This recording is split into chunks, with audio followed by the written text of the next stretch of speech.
The year is 1890-something. The place, London, England. Specifically the Lyceum Theatre, London, home of the Lion King. The Lyceum's business manager was Bram Stoker, seen here, but business managing was Stoker's day job. In his free time, he wrote novels, and at the time at which we find him, one particular novel. A novel about a vampire named Count Vampire. It's not great, but then one day, as he was reading up on some Romanian history like you do, inspiration struck. His vampire would be named after the vicious prince, Vlad III, the Impaler, also known as Dracula. A creature who destroys all whom he touches. That's the one.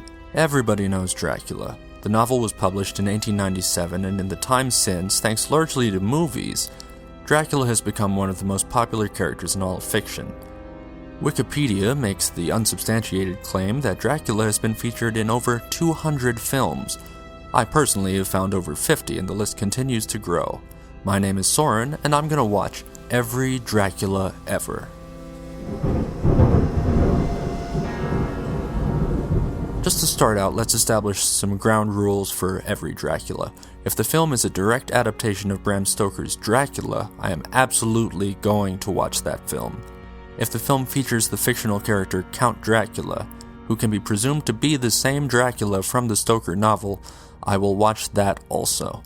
If the film does not feature the character Dracula but is intended as a continuation of the story of Stoker's Dracula, it goes on the list.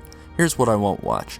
I will not watch movies about the historical Vlad the Impaler, and I will not watch movies about just any old vampire. I'm not interested in vampires, only Dracula. All clear? Let's go. So, where do we start? Dracula obviously has a long and confusing history. Bram Stoker always intended Dracula to be adapted for the stage or screen. Dracula was the Divergent of its day in that way. Unfortunately, the guy who could have made that happen, an actor-director named Henry Irving, was not a fan of the book. Some people even say that Irving was the inspiration for the character of Dracula, and I mean, that could be true. Look at the guy.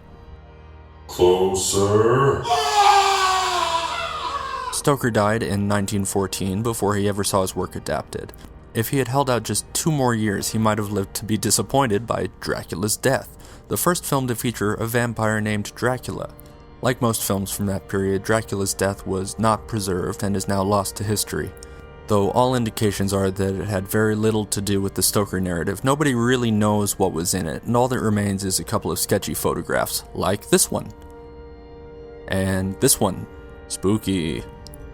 So, what is the first Dracula that we can still watch?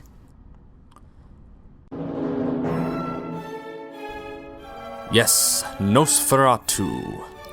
Now, if I know my audience, odds are good that when you hear Nosferatu, you think of this.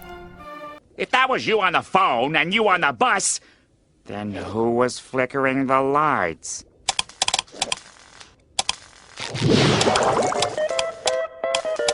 Nosferatu!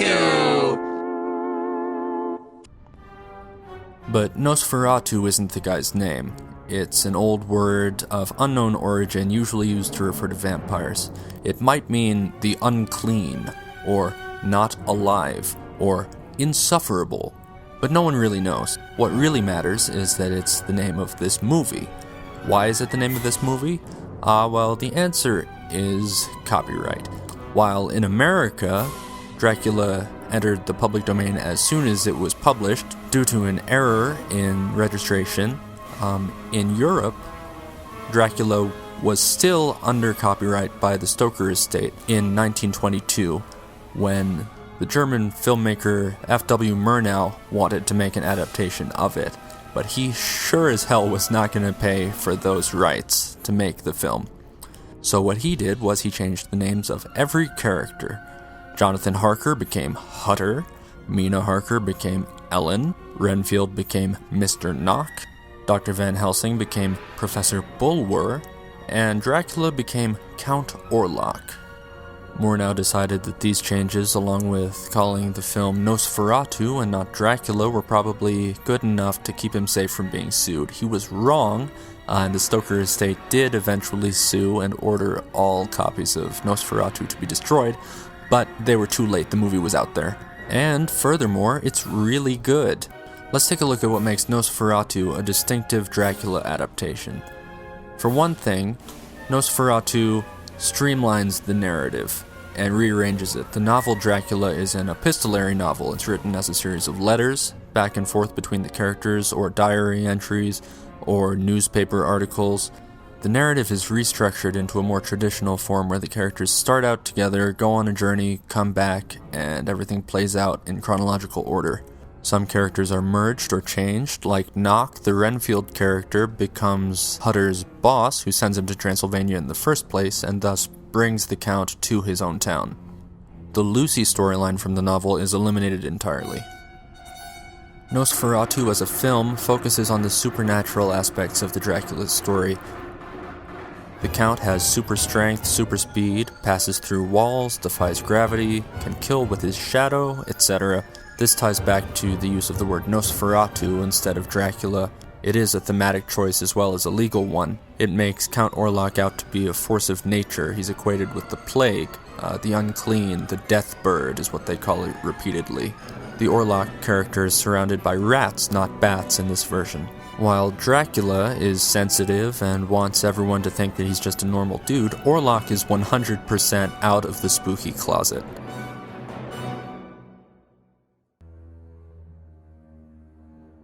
He dresses like this when he goes out. He sucks on people's bloody thumbs. He owns this clock. This serves to turn him into a sort of an abstract, inevitable force instead of a person. The Great Death, as it's called in this film, comes as a result of human sin, not as a result of the neuroses and impulses of one vampire from Transylvania. This theme of evil as a force of nature is further cemented by Professor Bulwer's lessons that he gives to his students that are woven throughout the film about the scary things in nature. He teaches lessons about carnivorous plants and a polyp with tentacles. He tells Hutter no man can outrun his fate, and that fate is unavoidable. Everything is interconnected. As he's illustrating these points, the events in Transylvania are interacting with the events in his hometown, brought about by the sins mostly of Mr. Knock. All in all, Nosferatu is great. It's scary, it's creative, it looks good, and it's just an exciting, entertaining story. Also, it's possibly the origin of the idea that vampires can be killed by the sunlight. So that's Nosferatu, the first Dracula ever. Come back next time when we discuss the second Dracula ever.